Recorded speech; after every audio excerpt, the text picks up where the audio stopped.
આજની આ પત્રકાર પરિષદમાં આપ સૌ પત્રકાર મિત્રોનું હાર્દિક સ્વાગત છે।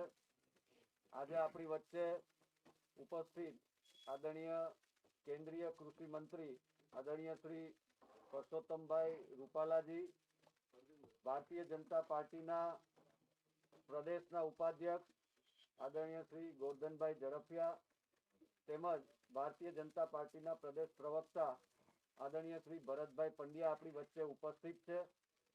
તો હું વિનંતી કરીશ આદરણીય કૃષિ મંત્રી શ્રી રૂપાલા સાહેબને કે પત્રકાર પરિષદને સંબોધન કરશે।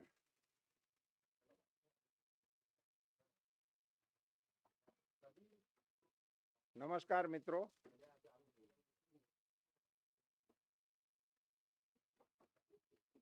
આજની આપણી આ પત્રકાર પરિષદમાં આપ બધા જાણો છો કે કૃષિ બિલને લઈને જે ગતિરોધ ખેડૂતો દ્વારા ચાલી રહ્યો છે એના સંદર્ભમાં મારે આપ સૌની સાથે વાતચીત કરવાની છે। હું કૃષિ બિલો ઉપર આપને વિગતે વાત કરું એની પહેલા થોડીક 2 મિનિટની એક પૂર્વ ભૂમિકા મને લાગે છે કે મારે આપ સૌની સાથે શેર કરવી જોઈએ। નરેન્દ્રભાઈ વડાપ્રધાન બન્યા 2014માં, ત્યારે પહેલી વખત ખેડૂતોની આવક એ શબ્દનો પ્રયોગ થયો ભારતની કૃષિ નીતિમાં। ત્યાં સુધી ભારતની કૃષિ નીતિ ઉત્પાદન આધારિત હતી। આપણા દેશનું કૃષિનું તમામ કામકાજ ખેત પેદાશની અંદર ઉત્પાદનમાં વૃદ્ધિ કેવી રીતે થાય, નવી ટેકનોલોજીના ઉપયોગ કેવી રીતે થાય, નવા બિયારણો કેવી રીતે આવે, આ બધી ઘટનાઓ અને બધી વિગતો બધી સરકારોમાં ચાલતી હતી। એને આગળ વધારીને નરેન્દ્રભાઈએ કૃષિ નીતિમાં મૂળભૂત જે ફેરફાર કર્યો છે એ આપ સૌના માધ્યમથી હું દેશના ખેડૂતો સમક્ષ કહેવા માટેનો મારો નમ્ર પ્રયાસ છે કે ઉત્પાદકતાની સાથે આવકને જોડવા માટેનો પ્રયાસ પહેલી વખત આપણા આદરણીય વડાપ્રધાન શ્રી નરેન્દ્રભાઈ મોદીએ કર્યો અને પોતાની સરકાર સામે 2022 સુધીમાં ખેડૂતોની આવકને બમણી કરવા માટેનું લક્ષ્ય રાખ્યું। પછીની જે બાબતો છે એનું વિસ્તારથી મારે આપની સામે આજના આ પ્રેસ કોન્ફરન્સના માધ્યમથી સમય લઈને એમાં નથી જવું, પણ એના મુખ્ય બિંદુઓ તમારા ધ્યાન ઉપર મૂકી દઉં। ઉત્પાદકતાની સાથે આવકને જોડ્યા પછી કૃષિની ખેડૂતોની આવકને બમણી કરવાનું લક્ષ્ય રાખ્યા પછી એ લક્ષ્યને પહોંચી વળવા માટે નીતિ નિર્ધારણ કરવાનું શરૂ થયું, યોજનાઓ બનાવવાનું શરૂ થયું, એની લાગત ઓછી થાય એને માટેના પ્રયાસો કરવાનું શરૂ થયું, એને ઉત્પાદન થયેલા માલનું યોગ્ય વળતર મળે એના માટેનું આયોજન થયું અને ખેતીની અંદર રહેલા જોખમોને મિનિમમ કરવા માટેના પ્રયાસો શરૂ થયા। આ ચારેય દિશાના કાર્યક્રમો એક સાથે ભારત સરકારે શરૂ કર્યા અને એના પરિણામો આપણી સામે આવવાનું પણ શરૂ થયું। આપણા મુખ્યમંત્રી હતા નરેન્દ્રભાઈ મોદી, ત્યારે એમણે સોઇલ હેલ્થ કાર્ડનો કોન્સેપ્ટ અહીંયા દાખલ કરેલો, જે વડાપ્રધાન બન્યા પછી એમણે ભારત લેવલે એ પ્રયાસને શરૂ કરી અને દેશના 11 કરોડ ખેડૂતોને સોઇલ હેલ્થ કાર્ડ આપવા માટેનો પ્રયાસ થયો। આનો અર્થ એ થયો કે દેશના ખેડૂતોને એ માહિતી સાથે લેન્સ કર્યા ટેકનોલોજીના માધ્યમથી કે તમારા ખેતરની અંદર શું ઘટે છે અને તમારું ખેતર છે એ કયા પાક માટે વધારે અનુકૂળ છે, આનું જ્ઞાન ખેડૂતો સુધી પહોંચાડ્યું। એટલે એ પોતાના પાકની સિલેક્શનમાં અને એની અંદર વપરાતા ખાતર દવા વગેરે ઇનપુટ્સની અંદર આ માહિતીને કારણે ખૂબ મોટો ફેરફાર ખેતીની પ્રક્રિયાની અંદર લાવવા માટે આપણે સફળ થયા। પછીનો બીજો પ્રશ્ન હતો કે ઉત્પાદન થયેલા માલનું યોગ્ય વળતર મળે। મારે આપ સૌના માધ્યમથી ખેડૂતોને ખાલી સ્મરણ કરાવવું છે કે પોતાની જણસનો યોગ્ય વળતર મળે એ ખેડૂતોની મુખ્ય માંગ હતી અને છે। ફેરફાર કેટલો થયો કે એ વખતે ડૉક્ટર સ્વામિનાથન સાહેબના કમિશનની નિમણૂક થઈ અને એ સ્વામિનાથન સાહેબે એનો અભિપ્રાય આપ્યો કે ખેડૂતોના માલના ભાવ જે એમએસપી નક્કી થાય છે એ એમએસપીમાં નીતિગત રીતે એવું ભારત સરકારે કરવું જોઈએ કે ખેડૂતોને જે લાગત લાગે છે એ લાગતની ઉપર 50%નો નફો ચડાવી અને એમએસપી નક્કી કરવા. આવી ભલામણ ડૉક્ટર સ્વામિનાથને ભારત સરકારને કરી.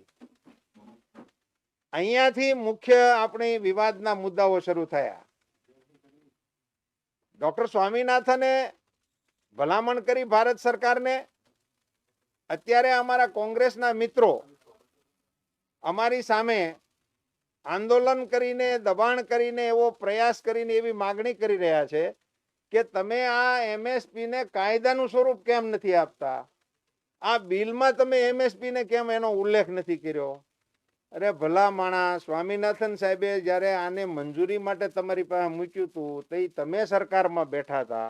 એ સરકાર વહી ગઈ ત્યાં સુધી તમને સ્વામિનાથન સાહેબ યાદ જ ન આવ્યા. તમને આ એમએસપી શું કહેવાય, સ્વામિનાથન સાહેબની શું ભલામણ છે એનો ખબર જ નહોતી.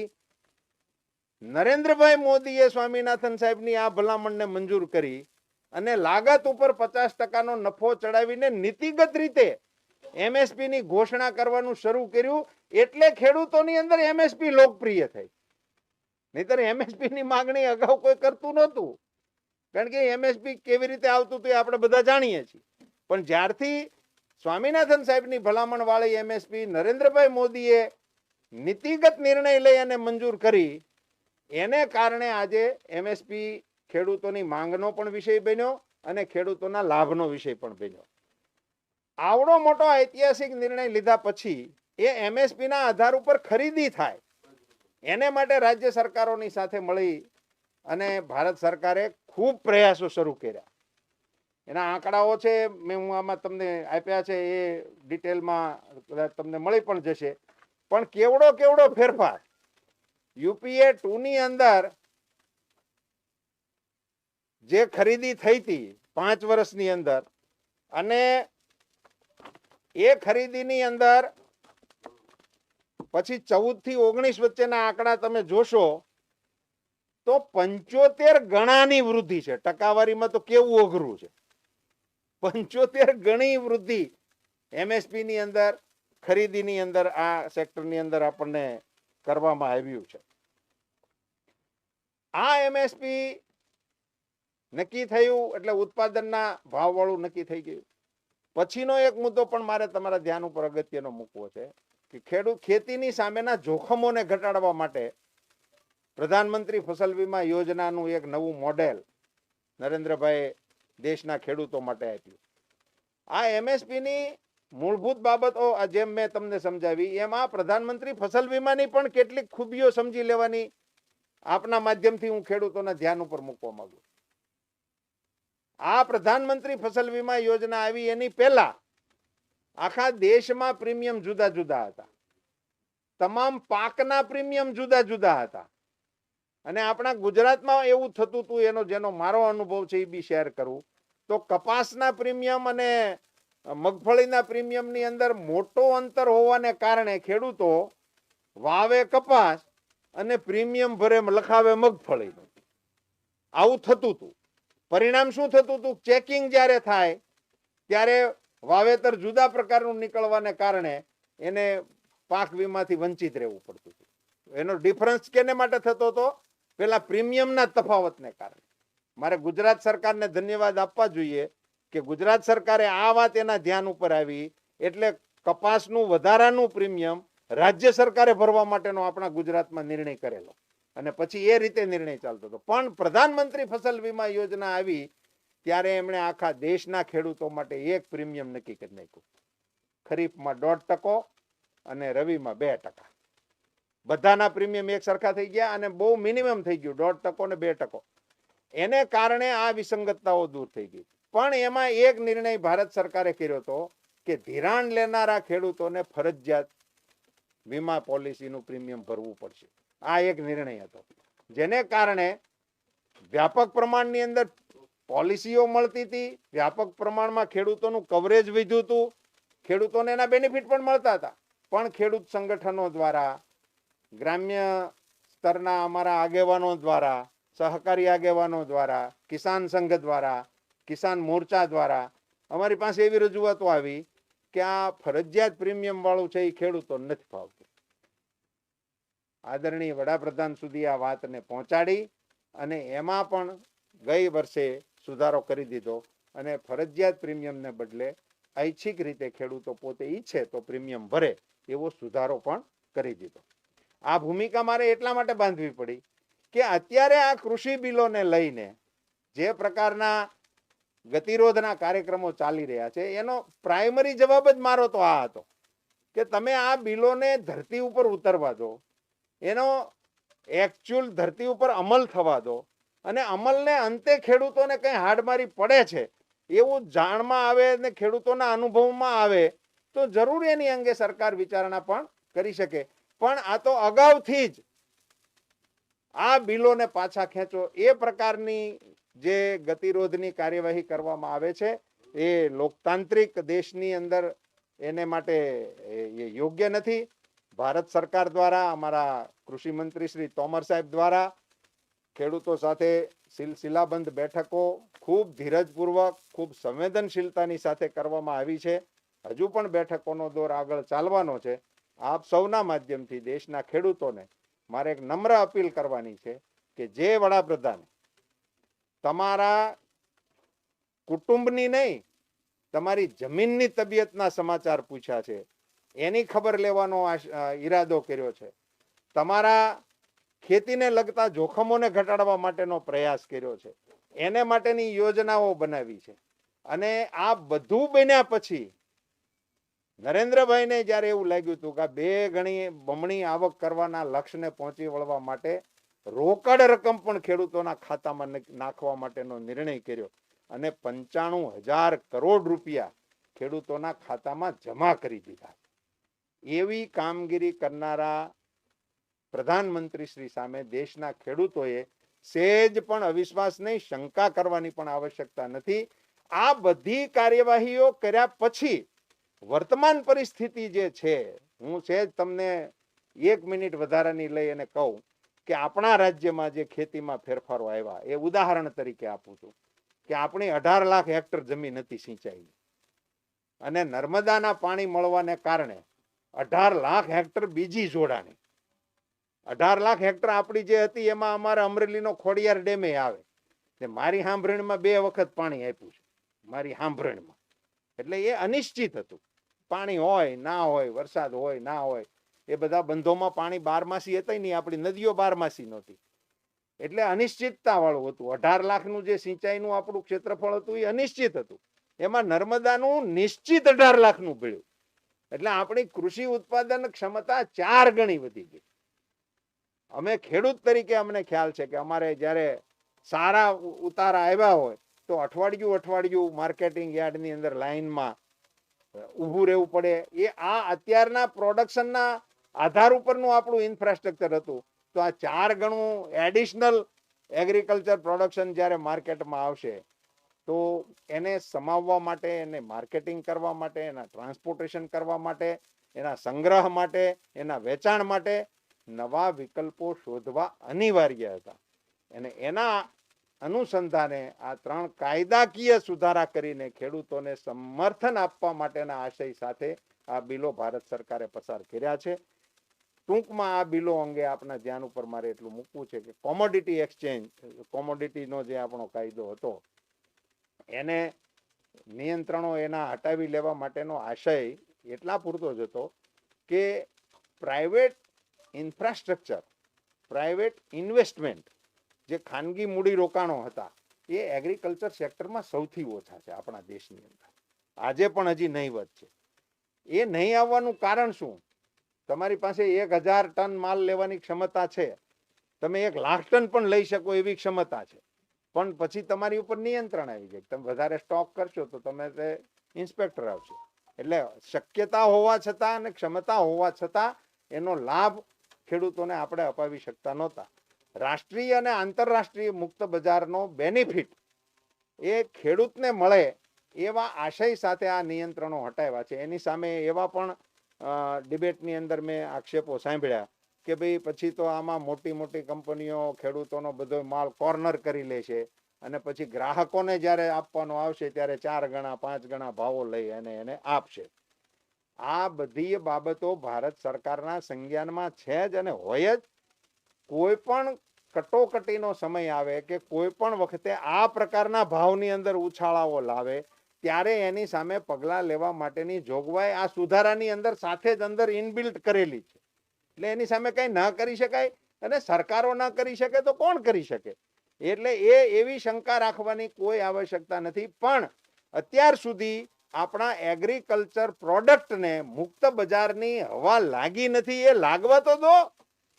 આમાં આશય માત્ર ભારત સરકારનો એવો છે કે તમારી આ જૂની વ્યવસ્થાઓ છે, દાખલા તરીકે એપીએમસી એક્ટ, કુલ 3 એક્ટ છે, એમાંનો એક કોમોડિટી વાળો, પછી બીજો એપીએમસી એક્ટ તરીકે તમે એને ઓળખો. તો એપીએમસી એક્ટમાં અમે એટલો સુધારો કર્યો છે કે એપીએમસી છે જેમ છે તેમ તો ચાલશે જ, પણ એપીએમસીના પોતાના એરિયાની બહાર પણ ખેડૂતને કોઈ યોગ્ય ગ્રાહક મળે તો એ પોતાનો માલ વેચી શકશે. તો એને ખેડૂતની પાસે અત્યારે એક જ ઓલ્ટરનેટ છે કે તમારે ત્યાં જ વેચવાનું, પણ એને એક વધારાનો વિકલ્પ મળશે કે તમે ત્યાં વેચો. એટલે મેં કાલે હસતા હસતા તો એવું ઉદાહરણ પણ આપ્યું હતું કે ભાઈ હવે જૂની લાજ કાઢવાની પ્રથા લગ્નમાં લાગુ ન કરાય. લાગુ કાઢવી હોય તો કાઢે, એમ કરાવો કોઈને. ભાઈ એમ અમારે તો હજી એ પ્રથા પ્રમાણે જ લગ્ન કરાવવા છે તો કરાવો, પણ નવી પેઢીને હવે ખુલ્લે મોઢે થાય એ યોગ્ય લાગે છે તો એને વિકલ્પ આપો. નવી પેઢીને વિકલ્પ આપો. એને તમારી જૂની સિસ્ટમ ચાલુ રાખીને નવી સિસ્ટમને એક વિકલ્પ આપવા માટેનો એક ઉમદા પ્રયાસ એ મોદી સાહેબે આ માધ્યમથી કર્યો છે.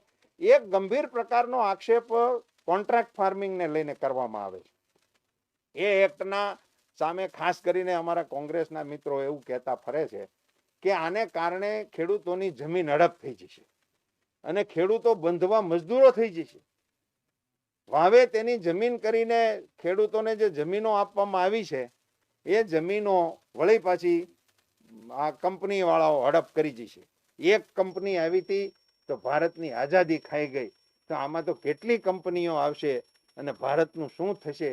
આવડી મોટી કાગારોળ મચાવનારા આ લોકોને મારે અત્યંત વિનમ્રતા સાથે કહેવું છે કે કોન્ટ્રાક્ટ ફાર્મિંગ પ્રમાણે જ અત્યારે હું દેશનો તમને આંકડો ના આપી શકું, પણ મારા સૌરાષ્ટ્રની અંદર 90% કરતા વધારે ખેતી કોન્ટ્રાક્ટ ફાર્મિંગથી થાય છે. મારા ગામની ખેતી, અમારે જ્યાં સુધી અહીંથી દાહોદથી મહેમાન ના આવે ત્યાં સુધી ખેતરમાં કોઈ કામ થતું નથી. આ નેકેડ સત્ય છે. જ્યાં પહોંચી ગયું છે અત્યાર સુધી આપણું જે પ્રકારની વ્યવસ્થાઓ ઊભી થઈ ગઈ છે, અને એને પરિણામે નુકસાન તો એવું થાય છે કે આ પ્રકારના અમારા જેની સાથે અમારા ભાગ્યાઓ છે એની કામ કરે છે સૌરાષ્ટ્રમાં, એમાંથી અકસ્માત થાય. કારણ કે ખેતી સાથે આ બધી બાબતો તો સંકળાયેલી છે. કોઈ કૂવામાં પડી જાય, હાફ કરડે, થ્રેશરમાં આવી જાય, તો કશું જ એને વળતર અપાવી શકાતું જ નથી.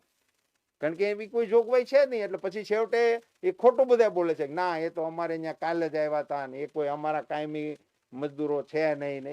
એ જ્યારે પછી વિવાદ ઉભો થાય છે ત્યારે કોઈ ભલમનસાઈની વાત આવતી નથી. એવા સંજોગોમાં આ બધું ચાલે જ છે. તો એને કાનૂની પીઠબળ આપી અને એમાં સારી રીતે ખેડૂતો કોન્ટ્રાક્ટ ફાર્મિંગ કરે. આપણો આશય માત્ર એટલો છે. અને સૌથી અગત્યની બાબત એ મારે કેવી છે કે એક તો આમાં જમીન શબ્દ જ નથી આ કોન્ટ્રાક્ટ ફાર્મિંગમાં. મિત્રો તમે એની અરે તમારી મીડિયાની ભાષામાં મારા 2 હાથ જોડીને વિનંતી છે કે 2 લાઈન એની આની માટે એક લખજો કે ભાઈ આમાં જમીન અંગેનો કોન્ટ્રાક્ટ ફાર્મિંગમાં ઉલ્લેખ જ નથી. કોન્ટ્રાક્ટ ફાર્મિંગ કાયદા અન્વયે ખેડૂત અને ઇન્વેસ્ટર વચ્ચે કોઈ પણ પ્રકારનો કરાર થશે તો જમીન સંબંધી વિવાદ જ નહીં થઈ શકે. એમાં જમીન છે જ નહીં. એટલે જમીન સંબંધી વિવાદ થવાની કોઈ સંભાવના નથી. આ કાયદાને આપણે માત્ર ખેડૂતોના ખેતરમાં ઉત્પન્ન થતી જણસ અને ઇન્વેસ્ટર એની વચ્ચેની છે. ભાઈ તમારે 1 વર્ષ માટે એને આપવું છે, આ ભાવથી આપવું છે, 5 વર્ષ માટે આપવું છે. એટલે સમય, કિંમત, ક્વોલિટી આ સિવાયનું કોઈ બાબત આ કોન્ટ્રાક્ટ ફાર્મિંગ એક્ટ નીચે થવાનું નથી. આની અંદર ડિસ્પ્યુટ થાય તો એક કહી દઉં થોડુંક. અને એ હું કહું એની પહેલા મને સાચી વાત એક તમારા માધ્યમથી મારે દેશના ખેડૂતો સામે મૂકવી છે અને ગુજરાતના ખેડૂતોને કહેવું છે કે આ કોન્ટ્રાક્ટ ફાર્મિંગ નો કાયદો જે આશય સાથે મોદી સાહેબ લાવ્યા છે એ વાસ્તવમાં સફળ થશે કેટલા સમય પછી એ કહેવું અત્યારે વહેલું લાગે છે, પણ જ્યારે સફળ થશે ત્યારે તમે નોંધી રાખજો કે એ કૃષિ જગત માટે સોનેરી દિવસ હશે. ભારતનો ગુજરાતનો ખેડૂત પોતાની પસંદગીના ભાવથી વેચતો થશે. કોન્ટ્રાક્ટ ફાર્મિંગનું સૌથી જમા પાસું હોય તો આ છે મિત્રો, કે હું કોન્ટ્રાક્ટ કરીશ ક્યારે, કે મને મારો ભાવ પસંદ પડશે તો હું તમારી સાથે કોન્ટ્રાક્ટ કરવાનો છું, નહીતર મારે કોન્ટ્રાક્ટ કરવાનું છે નહીં. બીજું આનું મહત્વનું અગત્યનું પાસું એ છે કે આ કમ્પલસરી નથી. કોન્ટ્રાક્ટ ફાર્મિંગ ત્યારે જ શક્ય થશે કે જ્યારે બે પાર્ટી સંમત હોય. તો ખેડૂતો સંમત થશે તો એને કોન્ટ્રાક્ટ કરવાનો છે. ખેડૂતોને વ્યાજબી ભાવ મળશે તો ખેડૂત કરવાનો છે.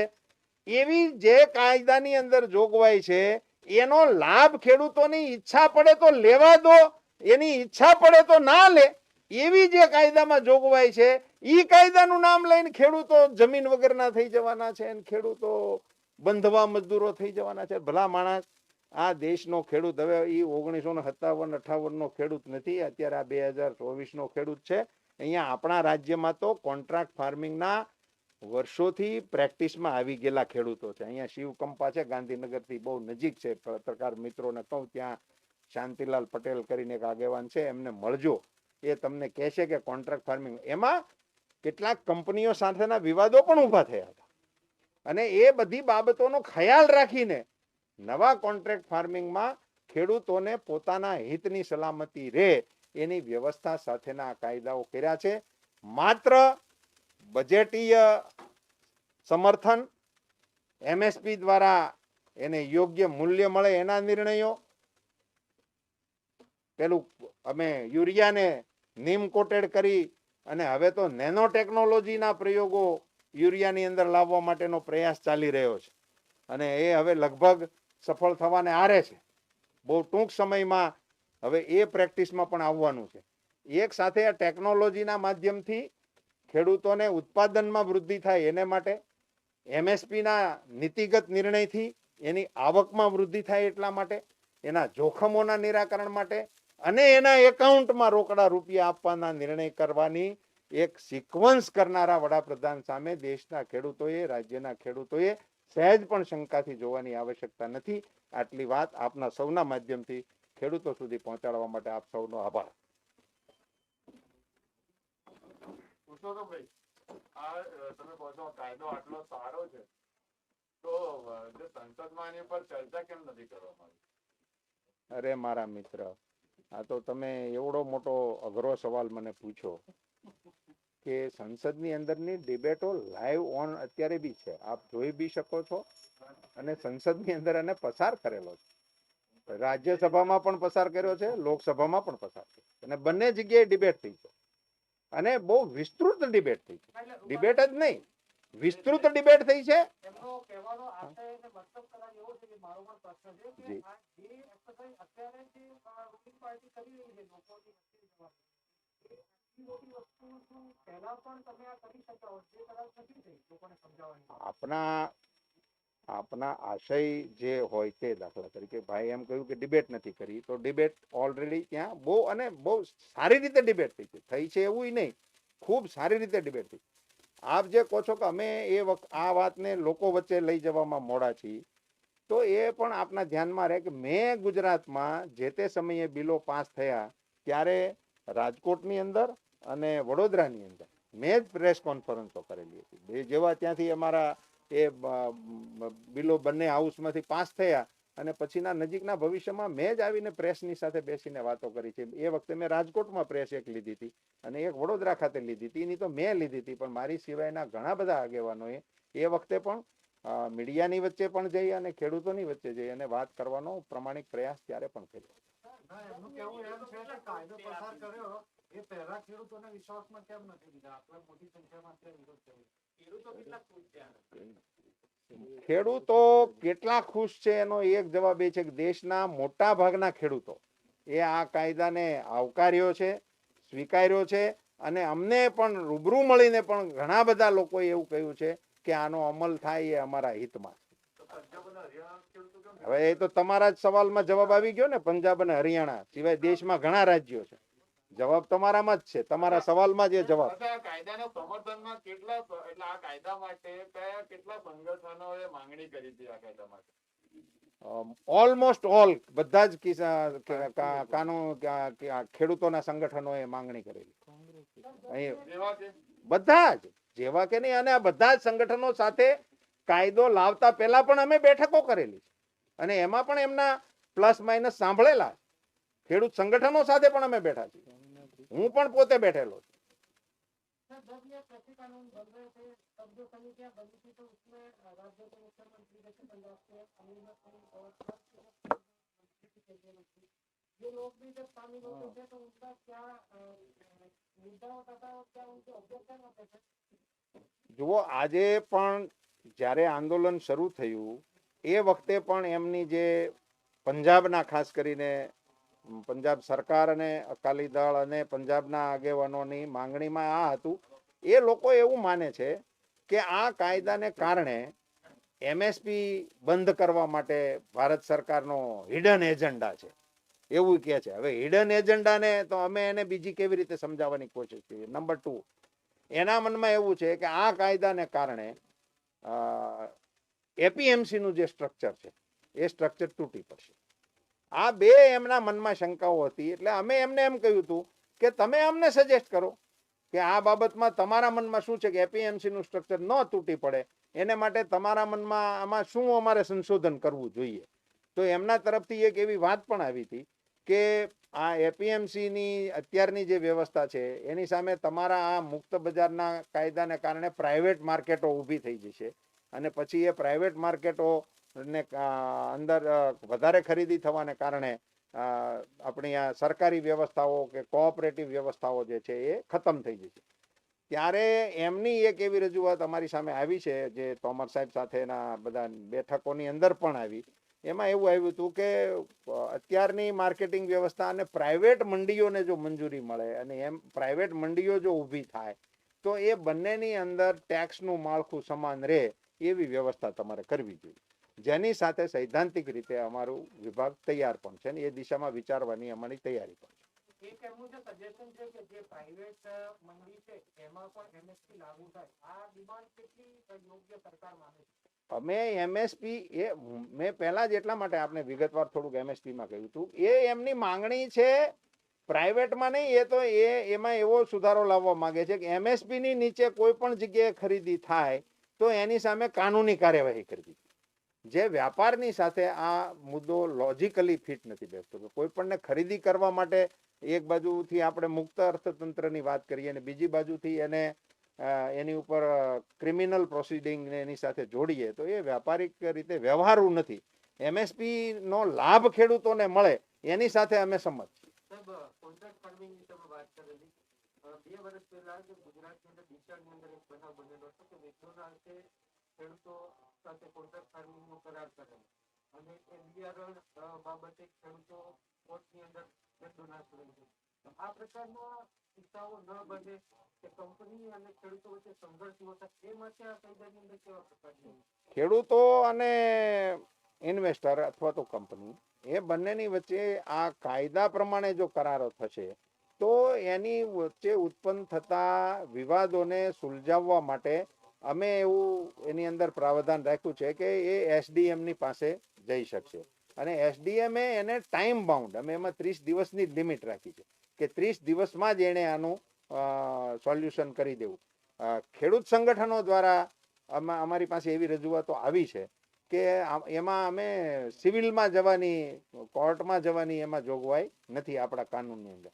તો આ લોકોની માંગણી એવી આવી હતી કે એમાં તમારે કોર્ટના વિકલ્પને પણ ખુલ્લો રાખવો જોઈએ, જે હું ખેડૂત તરીકે સંમત નથી. કે અમને તો ખબર છે કે એક વખત કોર્ટમાં નાખી દેવામાં આવે તો એ તો હાલ્યા જ રાખે, એ કોઈ દી એનો અંત જ ન આવે. એટલે જ આપણે એને એડમિનિસ્ટ્રેટિવલી એને નિર્ણયનો તબક્કાનો ટાઈમ બાઉન્ડ કર્યું હતું. તેમ છતાં ખેડૂતોને જેમ લાગતું હોય કે અમારે આ રસ્તાની વિકલ્પની આવશ્યકતા છે તો એ રસ્તો અપનાવવા માટે પણ ભારત સરકારનું મન ખુલ્લું છે.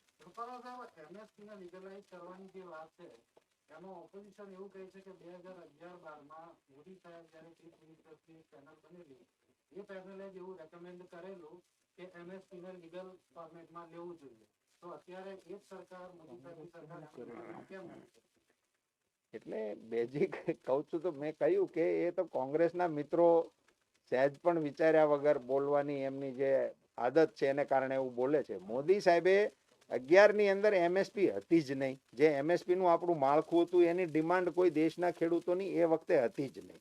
એટલે એવું મુખ્યમંત્રી શ્રી તરીકે એમણે ત્યારે એમએસપી ને કાનૂની સ્વરૂપ આપવા માટેની માંગણી નહોતી કરી, પણ એમએસપી ને સ્વામિનાથન સાહેબે જે ભલામણ કરી છે એને મંજૂર કરો એવી માગણી આપણે એ વખતે કરતા હતા.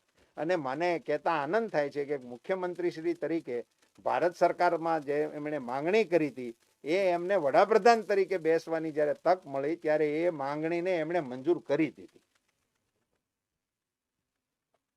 ધન્યવાદ. ચાલો ધન્યવાદ. આજે ગુજરાતી નું ના આજે